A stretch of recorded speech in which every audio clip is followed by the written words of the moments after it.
Hello, welcome to Fintech Impact. I'm your host, Jason Pereira. Today on the show, we have Zach Conway, co-founder and CEO of Seeds. Seeds is a platform that allows advisors to better assess investors and personalize their portfolios in order to create a better engagement with them. And with that, here's my interview with Zach Conway. Zach, thanks for taking the time today. Great to be here. So Zach Conway of Seeds, tell us about Seeds. So Seeds is about trying to introduce investing as an experience to my fellow advisors across the industry. So you said it in the intro about experience we think really starts with a deeper understanding of who you're dealing with as an investor. And we do that in all other parts of the business across financial planning and our discovery process.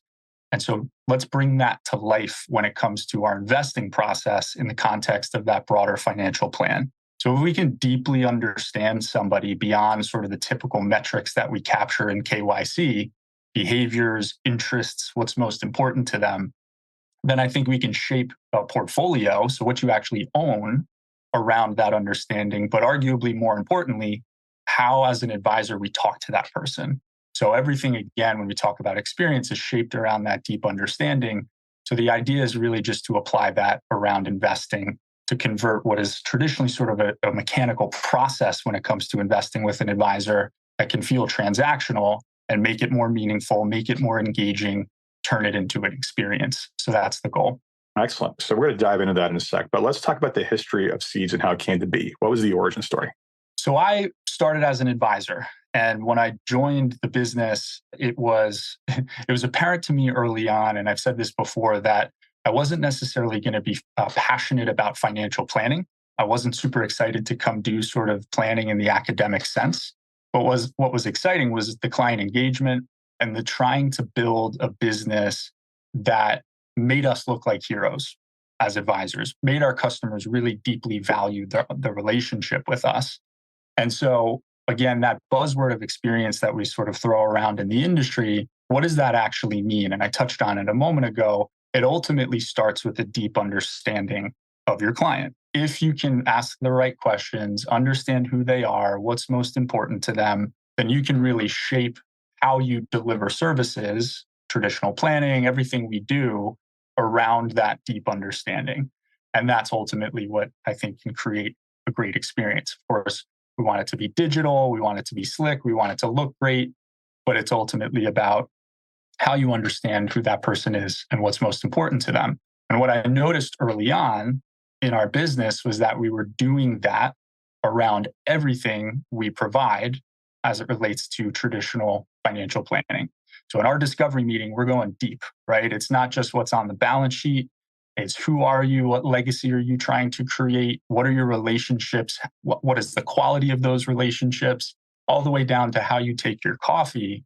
And then again, our services and how we deliver them and talk to you are just the result of that understanding. But the disconnect that I noticed was the investment component, the money management piece of what we do in our services was sort of ironically void of that process. I wasn't asking you anything beyond what your risk tolerance is. And then I was selling you on why we had a certain investment management approach. So when it comes to financial planning, I'm not saying to somebody, hey, we really like Roth conversions as a business, so we want to sell and explain to you why we're going to do that for you and every client. No, it was just we asked them a bunch of questions, understood their situation, and that was just sort of an output of that understanding. So again, applying that to investment management. If I can really just understand who you are specifically as an investor beyond a risk tolerance input, then like what I'm doing across all my other services, I can shape the experience. I can tailor the output. So specifically the portfolio itself, but also, as I said, that engagement around that understanding. So that disconnect we noticed in the business around investing is really what was sort of the impetus to what is ultimately now our company. Excellent. So let's dive into that exact experience and start off from the client perspective. So client engages a advisor utilizing your platform. What is the initial point? Like you said, you go deep on this. So what does that experience look like? Yeah, and sort of juxtaposing what I think is typical across the industry today, where it may be a presentation about money management, or at least an explanation of what your sort of home office thesis is on how you build portfolios. And that could be really complex and here's how we build stock portfolios and how we think about the tech sector this quarter, and really extreme on that spectrum. But even in this more simple approaches of passive investing, we use index funds, that's still sort of explaining a money management thesis. And so we're simply saying, don't do any of that. Don't have that moment of explaining money management and sort of presenting your point of view on how money should be managed. Simply take them through a digital assessment experience that really unpacks them and how they think in a three-dimensional way. So specifically, we still focus on risk, but we focus on risk target as sort of an amalgam of tolerance, capacity, and need. But that's one dimension, right? That's one input that will help shape, obviously, the asset allocation. But beyond that, what's the investor mindset? So all the behavioral traits of what's in somebody's head about what investing is actually about. What is this process when you hand your money to this supposedly really smart financial advisor and they put it into capital markets? What's in your head about what that means? What do you want to see happening with your money? Do you care about things like values alignment? The fact that it's not a table stakes component of how we understand an investor is bizarre, right? We can invest people's money into capital markets. That means you own companies as a shareholder without understanding if you have a moral or ethical opposition to that. That's wild, right? That's sort of a strange paradigm when we step back and think about it in that context. So I want to know how you think about that. And maybe you don't care, and that's fine. But I, as table stakes, need to know and ask in that experience. I want to know how analytical you are. Are you really, really in the weeds and care about how the portfolio is being built, or not at all? Or where are you on that spectrum? I want to know things like how interested you are in emerging investment trends. Are you calling your advisor asking about AI, or not at all? Or where on that spectrum? So all these behavioral characteristics that should inform what somebody owns in their portfolio. And again, how I talk to them throughout the whole investing life cycle. And then the last piece is then drilling down on exactly what they care about, both from a values and themes perspective. So if values alignment is important, how so? If thematic interests are important, which ones? And so with that digital assessment experience, I haven't sold you on any investment management story, how I view the markets, putting up slides. I've just asked you really good questions about what investing means to you. And therefore, I can capture that investor persona. I can present that persona back on the screen, have that emotional moment of conveying my deep understanding of who they are and how they think. And then in the same experience, I can tie that outcome to a custom portfolio. So we as a platform are then driving that portfolio construction to map to all the things that that advisor has just captured. We do side-by-side analysis of a current portfolio, oftentimes with an advisor who hasn't asked these questions before. And so the advisor using our system can really show that dichotomy. And then we support implementation. So we run the actual investment management process from beginning to end. So we go into the account, we buy that custom portfolio, we operationalize it, and then we, again, provide that last pillar of engagement within the same platform. So when you walk into your portfolio review meeting, or I should say your review meeting, what are you talking about as it relates to the money invested in the markets? Some people don't need the itemized performance report. Some people don't need the detailed portfolio analytics. Some do. Some people want to see certain things about as it relates to what they own. Some care less about that. What is the most resonant visual and verbal script that an advisor can have as they engage that persona that you captured on day one when they walked in your door through the assessment process? So that's the platform, really that end-to-end investing life cycle. As you said at the beginning, deeply assess, create that portfolio output that aligns, and then continue to drive that custom engagement moving forward. Excellent. So that's a lot to unpack there. But effectively, what you're essentially saying is that, hey, we are doing a very values and goals-based discovery to dive deeper into what it is that's going to basically keep you engaged with your investments, or what's going to basically bring you closer to what they are. And then doing everything downstream from the recommendations to the implementation to the reporting effectively. That's it. I always sort of say it's like getting the answers to the test on the first day that you talk to this prospective client. And so all the things that as advisors, you sort of are frustrated with yourself when you learn about the client 3 months into the relationship, about how they think about investing. And man, I really wish I asked them about that and how they think and did this sort of personality profiling on day one. I wish I understood that this person deeply cares about values alignment, as an example, before I put them in a portfolio that's literally disconnected from that understanding. Jason, you asked about the sort of origin story. There is one specific moment I always call out where we, as in the traditional process I was touching on, especially as we started in our business engaging next gen investors, so the kids of our existing book of business at the time, taking them through the traditional process of here's how we manage money. Let me get your risk tolerance inputs. Let me swivel my chair to go behind my curtain and build my special portfolio for you that has a bunch of third-party product in it. Put it in a different proposal format, send you the proposal and force you to ask a bunch of questions about that proposal. One of early on as we engaged Next Generation several years ago, I got an email from someone who, a 30-ish year old investor who we had taken through that typical process. And it was no way am I giving you my money to manage. You literally don't understand that all these things you're putting in this proposal that I've never heard of. Yeah. There's a lot of things that I would actually never morally want to put my money in. So again, that table stakes understanding as it relates to values, but also everything else. That was just sort of the wake up call moment.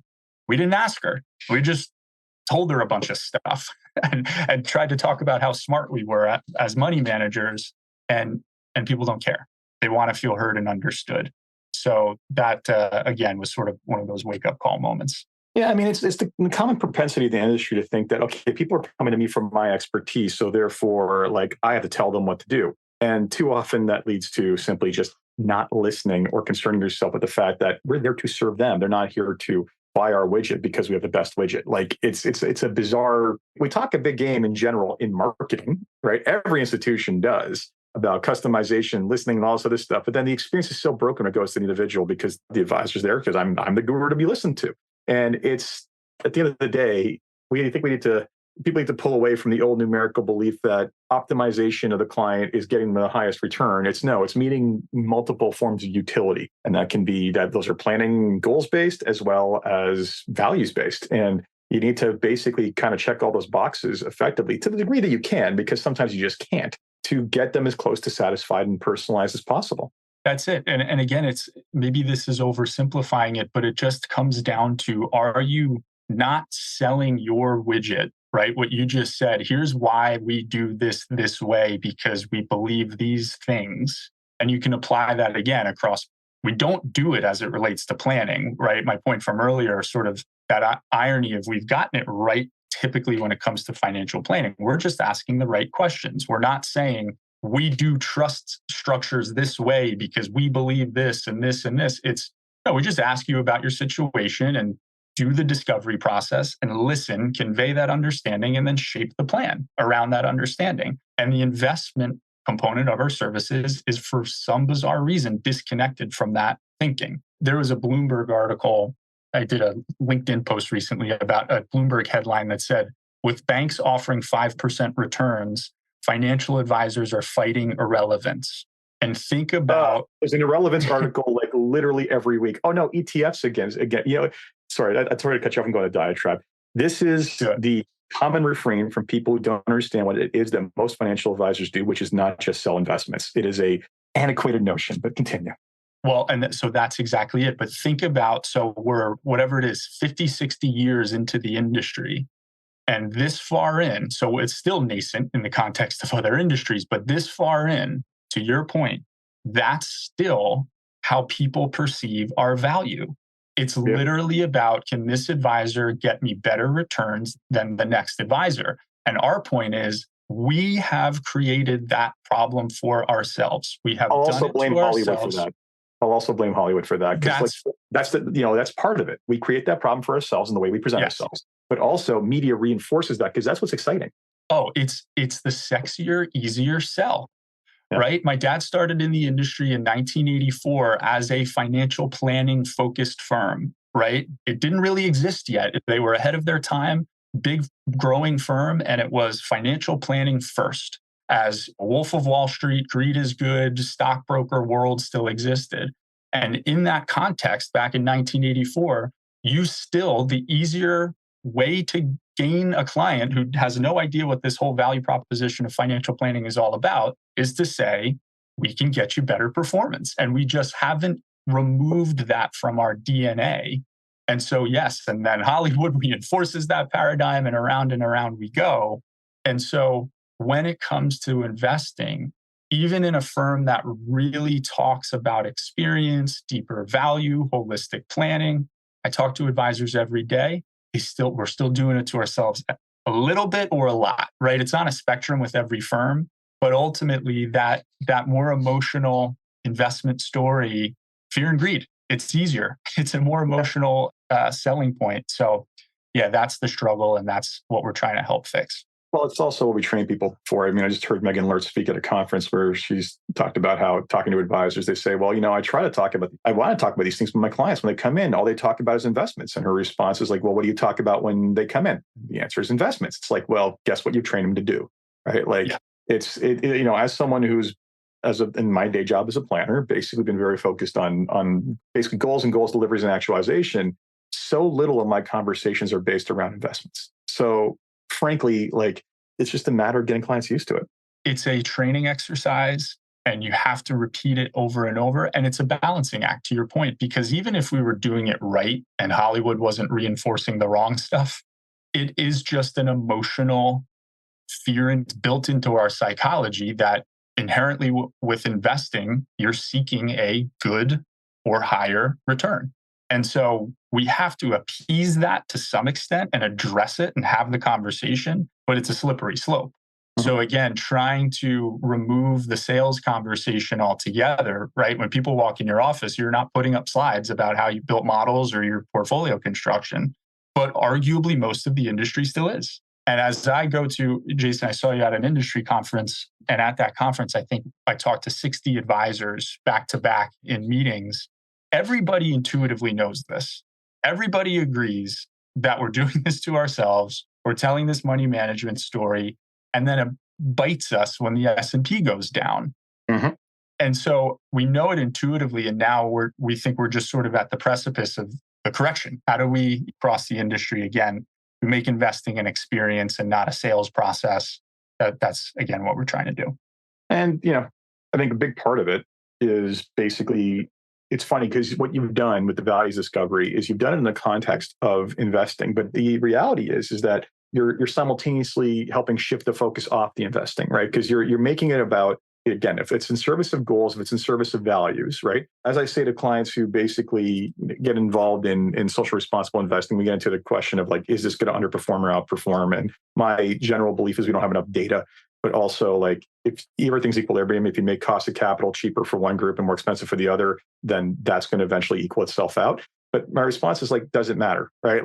At the end of the day, if you live the life you want to live and basically invest your money along with your values, and you get the return that's necessary, whether it's better or worse than the S&P by 1%, whatever else it is, as long as you hit your goals, does that really matter, right? And it's such a way to take the conversation away from relative returns, because frankly, that's a game no one can win in the long run. So, but what you're doing is, despite the fact this is an investment-centric investment-centric one platform, the nature of how you basically wrap investments around this is actually shifting the focus away from this. So it's kind of a sneaky little tactic you've done there. That is right. that is the psychological idea. Yeah. Right. Because, and again, I'll go back to pointing out the irony of we're doing it in the context of all of our other services. I know what legacy you're trying to create as a family, and we're building an estate plan and a charitable plan around that goal. Why is that not part of the conversation and how your money's being invested in capital markets? It is bizarre. So the more it can be shaped in the way we're already doing it across holistic planning, it is then the focus is not on the product. It's not on that relative return conversation as much, right? Or really trying to move the needle in a meaningful way. But that's it. It's not just how am I going to get a higher return? It's goals, your needs, table stakes. You need an asset allocation that's going to drive to those outcomes, which is why I still need to capture that data. But in the same conversation, I want to know these other qualitative interests, behaviors, values, interests. That's then the focus. The conversation is conveying not I'm smarter at picking stocks because that was commoditized on day one. And yet again, we're still telling some version of that story. It's I better understand you. I'm the therapist, which is where all our deep value lies to begin with, that has a higher EQ and better understands you and is shaping your portfolio and our conversations around that. So it's a magic trick, but it's also real, right? You have that conversation, it changes the relationship pretty meaningfully. Absolutely. So we spent a lot of time on the front end of this and the benefit of it all. Let's talk about the actual implementation. So how are you implementing these portfolios? So we are creating basically our rules-based approach to creating an investable universe, and then the actual curated portfolio underneath is all happening on the back end of our platform. So we take our asset class exposures, map them to what the client arguably should be mapped to based on that assessment experience, and then all the underlying actual securities in that asset allocation also based on those inputs. But go figure, we're not telling an alpha story, right? We're not doing stock selection in a way that's about trying to beat the S&P or any of the sub-asset classes across equities.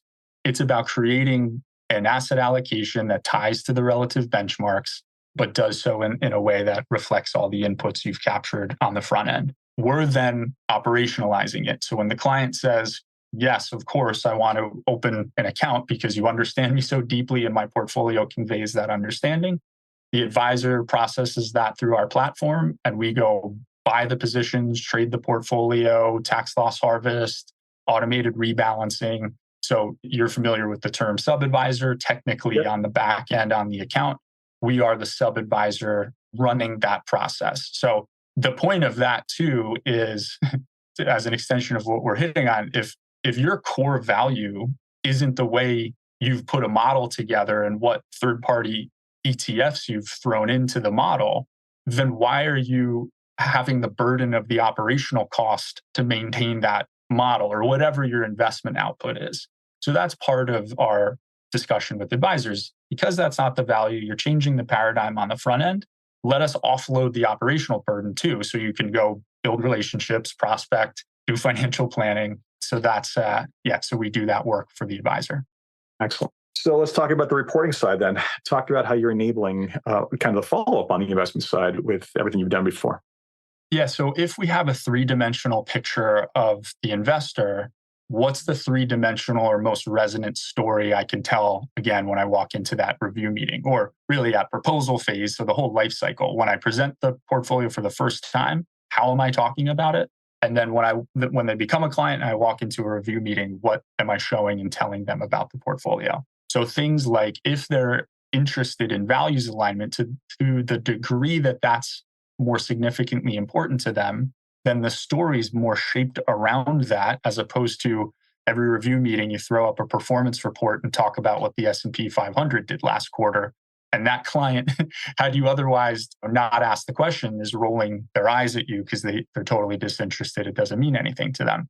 So is it more of a values alignment story, or is it more of a risk exposure story? What do you own? How are we aligned with goals? What has happened in the portfolio? So if something's come out, been replaced, companies that you're specifically interested in have been added. It's really, again, that curated messaging based on that persona. So it may not lean into performance, or maybe it needs to, again, based on the profile. It may lean into the values alignment story or less so, depending on the persona. The more may lean into those thematic emerging investing trend exposures because that's really interesting to that 35-year-old client, or maybe less so. So that's, again, another buzzword that gets thrown around, AI. Mm-hmm. AI ultimately is shaping storytelling in an efficient way, right? Here's a way I can tell that more connected story to that person. And back in our business, and I think this is generally true across the industry, it's a one-size-fits-all story. It's either performance focused or it's we don't talk about performance, you're reaching your goals, we're good, don't want to talk about it. So what are the in-betweens that, again, are shaped around that persona? Excellent. So talk to me about the response you get from advisors who come on your platform. How are they saying it's impacted their overall experience and their client experience? Well, so we think about the results sort of across the life cycle. And so at the front end, in terms of new engagement, I'll keep hitting on buzzwords, growth. Everybody talks about sustainable organic growth. Everything's a growth engine. Here's how we're going to help you grow. The reality is it's not ultimately the tech, it's how you apply the tech or what the tech empowers you to do. And our argument is, like my example with the younger clients who were the kids of the existing clients in our own book of business, the traditional process that we've unpacked today wasn't doing it. They weren't becoming our clients if we took them through that investing process. So what we're seeing is as we empower advisors to engage next gen within the existing book of business and outside of the existing book of business, they're winning business, right? It's creating an investing experience that resonates in a much deeper way than the traditional process as it relates to money management.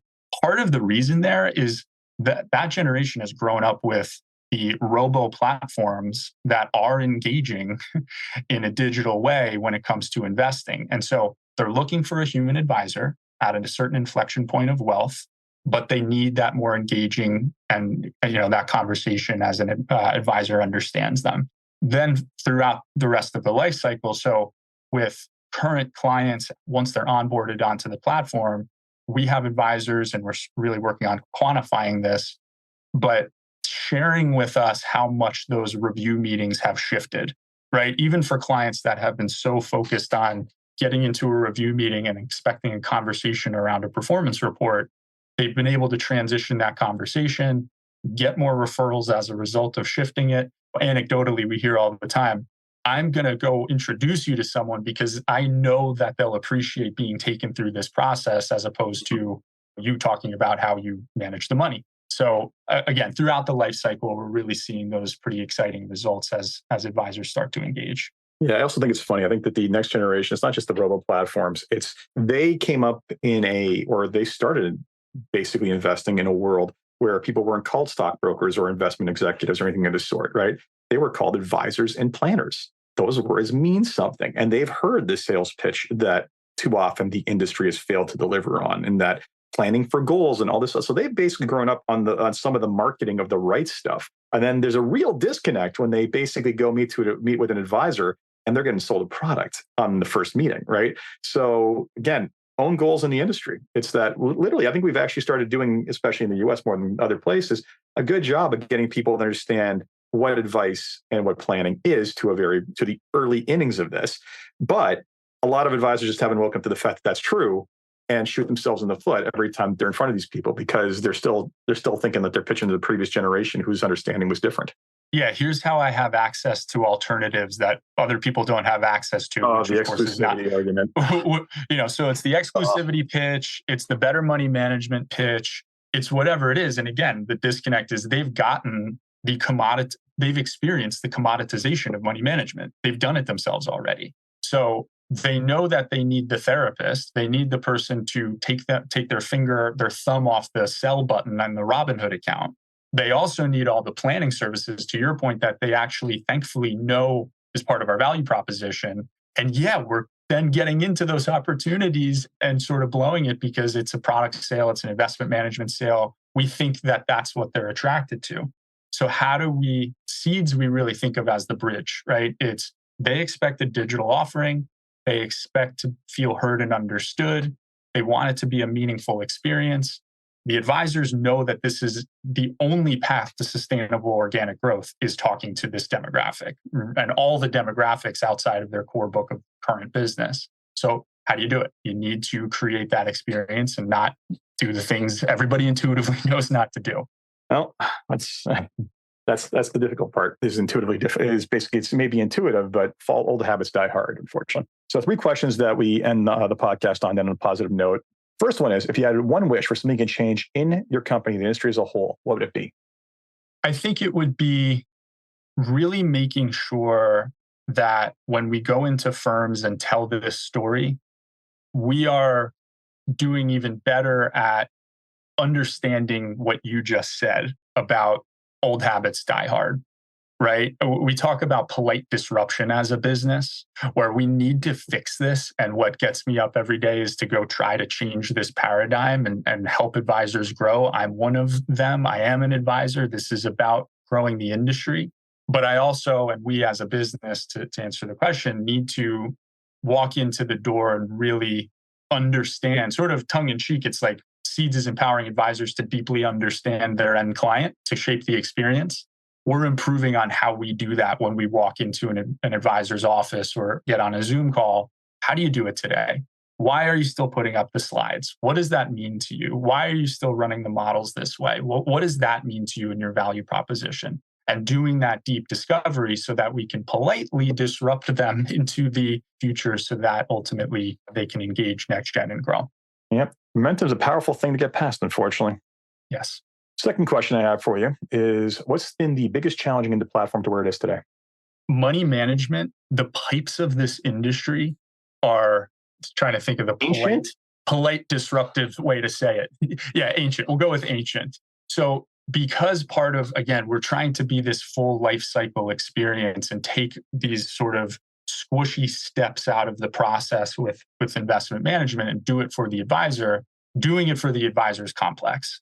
So what does it mean to be a sub-advisor, to be in that client's account, to be able to get the data, transact in the account, report the data correctly back to the firm, the custodial pipes and how it all fits together is will likely remain, some of our biggest challenges. But at this stage as a business, I will say we're pretty excited about how far we've been able to come with those ancient pipes. So we're more to build there. We want to be even more efficient, more seamless, to widen the pipes, if you will. But yeah, I'd say that's the biggest challenge. Yeah, I mean, it's interesting. When you think about the fact that most of the industry still runs off COBOL, and we're talking that was something that was developed in conjunction with Grace Hopper in the early days of programming. Like, it is almost frightening to think of that. Like that basically, no matter what we build, this foundation is something that's like 60 years old. Yeah, it's weird, right? And we think of decentralization and all the sort of theoretical stuff, but I do think there's quite the gap between where we are and the aspirational future. And so, yeah, we're excited as certain firms in the custodial space and elsewhere are helping to solve those problems. And so that's only going to empower us more to deliver what we deliver. They can pull it off, and I hope they can, but that's what it is. And then the last question I have for you is, what excites you about what it is you're working on and keeps you getting up in the morning to fight the good fight? Yeah, it goes back to this paradox that we all intuitively understand and politely disrupting it and really sort of shepherding advisors in this direction, which of course is a selfish goal because it's what we're delivering as a product solution, but it is truly what gets me up in the morning, right? That future where that end investor feels heard and understood and knows that their money's being allocated in a way that actually aligns with who they are and what's most important to them, and that the advisor gets the value benefit of doing that for that person, that's awesome. When I got that email from that client, when we were doing it the old way, I was devastated, right? It was such a terrible feeling to know, yeah, I just talked at this person. I just told a story about money management, put a bunch of third-party products in a bucket and put it on a screen, and she didn't feel heard and understood. And so that future is exciting to me, where our value is not like that Bloomberg headline we talked about earlier. It's that everybody understands we're here to deeply understand people, shape investing, planning around that understanding, and sort of be the hero in people's financial lives. Fantastic. Zach, thank you so much for taking the time. Thanks, Jason. Appreciate it. So that was my interview with Zach Conway of Seeds. And if you're a US-based advisor looking to take your engagement to the next level, I suggest you take a look at Seeds. And with that, as always, if you enjoyed this podcast, please leave a review on Apple Podcasts, SoundCloud, Spotify, or wherever you get your podcast. Until next time, take care.